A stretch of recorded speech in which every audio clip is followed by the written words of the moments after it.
बॉलीवुड जो है ड्रग्स लेता है नहीं लेता है क्या करता है वो सब आपके सामने दिखाना जरूरी था, लेकिन इस बच्ची की आवाज आपके सामने दिखाना कतई जरूरी नहीं था।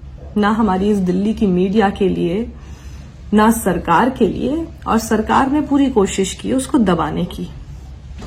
मेरी दोस्त रोहिणी सिंह वो लगातार ट्विटर पे लिखती रही, सोशल एक्टिविस्ट हैं योगिता भयाना, वो लगातार ट्विटर पे लिखती रही। रोहिणी सिंह ने जब इस वारदात को लिखा तब यूपी सरकार में जो इंफॉर्मेशन सेक्रेटरी हैं शिशिर सिंह, वो उनको ये लिखकर धमकी देते हैं कि जो भी लोग फेक न्यूज फैला रहे हैं उनके खिलाफ कड़ी कार्रवाई की जा रही है, एफआईआर हो रही है। तो जो कुछ तो लोग बोलते नहीं है और जो बोलते हैं उनको धमकी देकर चुप कराने की कोशिश होती है। क्यों कोई नहीं बोला? आप इस बारे में कभी सोचेंगे क्या? इसलिए कि वो बच्ची दलित थी इसलिए कोई नहीं बोल रहा? और जो इस पाप को करने वाले थे वो सवर्ण ठाकुर थे, उसी बिरादरी के जिसके यूपी के मुख्यमंत्री हैं, उसी बिरादरी के जिसके खुद शिशिर सिंह हैं? या इस वजह से कि 2012 में तो हम लोग सड़कों पर उतर गए थे जब निर्भया के साथ इसी तरह की विभत्स घटना हुई थी, और उस समय पूरा मीडिया भी सड़कों पर था, और मुझे गर्व है इस बात का कि मैं उस मीडिया का हिस्सा थी, मुझे गर्व है इस बात का।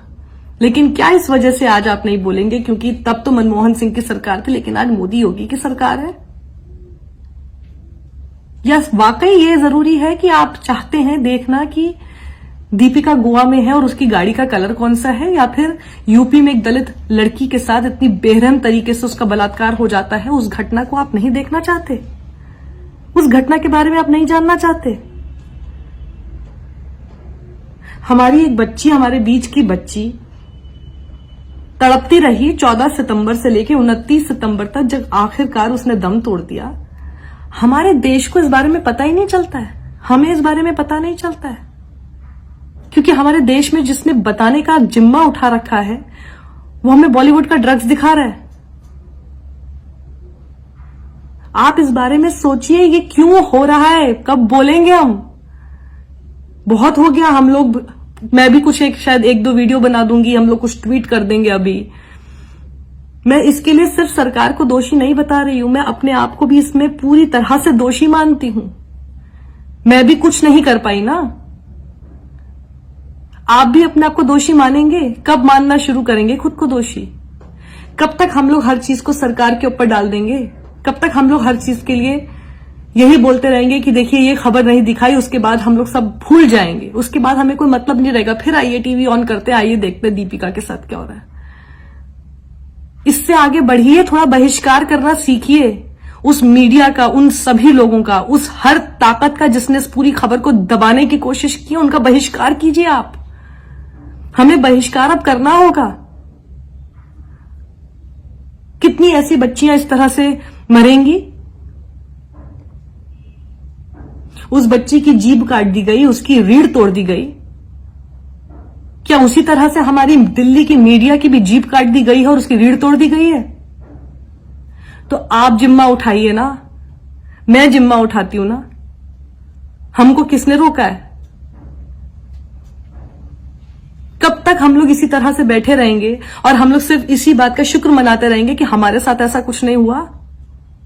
कब तक? या हम उस दिन का इंतजार कर रहे हैं कि जिस दिन हमारे साथ हो? क्या अपनी बच्ची की जगह हम उस बच्ची को नहीं रख के देख सकते? या वो दलित है इसलिए हम उसको अपनी जगह पे नहीं रखेंगे? या ये सोचेंगे कि दलित के साथ ही हुआ है, दलित के साथ हो जाता है? थोड़ा जागिए। इतनी लंबी नींद हमारे लिए ठीक नहीं है, हमारे देश के लिए ठीक नहीं है। मैं आज जाग गई हूं, आप मेरे साथ जागेंगे? बच्ची को इंसाफ दिलाने की तरफ हर उस ताकत का बहिष्कार कीजिए जिसने इसे पूरी पुरजोर कोशिश से दबाने की कोशिश की है। और इस बच्ची के लिए इंसाफ की गुहार हमको लगानी होगी। हम निर्भया के समय पर एक साथ एकजुट हुए थे, हम आज भी एक साथ एकजुट होंगे। दिखा देना है हमें, ऐसे नहीं हो सकता।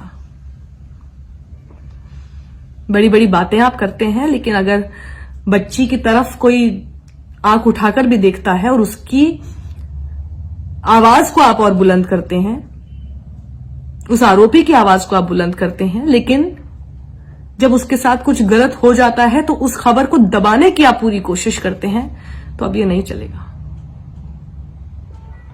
मैं इससे आहत हूं, अंदर तक झकझोर दिया इस पूरी खबर ने, और सबसे ज्यादा इस बात ने झकझोरा है कि आज उस मीडिया का मैं हिस्सा हूं जो ऐसी खबर तक दिखाना जरूरी नहीं समझता है।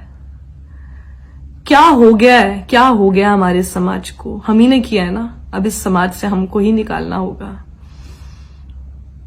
दूसरों को दोष देने से पहले मैं अपनी तरफ से मैंने क्या नहीं किया, मैं उसको ठीक करना ज्यादा जरूरी समझती हूं। आत्ममंथन कीजिए, इंट्रोस्पेक्ट कीजिए। उस बच्ची की चीख पुकार हम सुन ही नहीं पाए। हम सुनते तो शायद हम लोग कुछ बोलते, लेकिन हम सब अपने अपने काम में व्यस्त हो गए।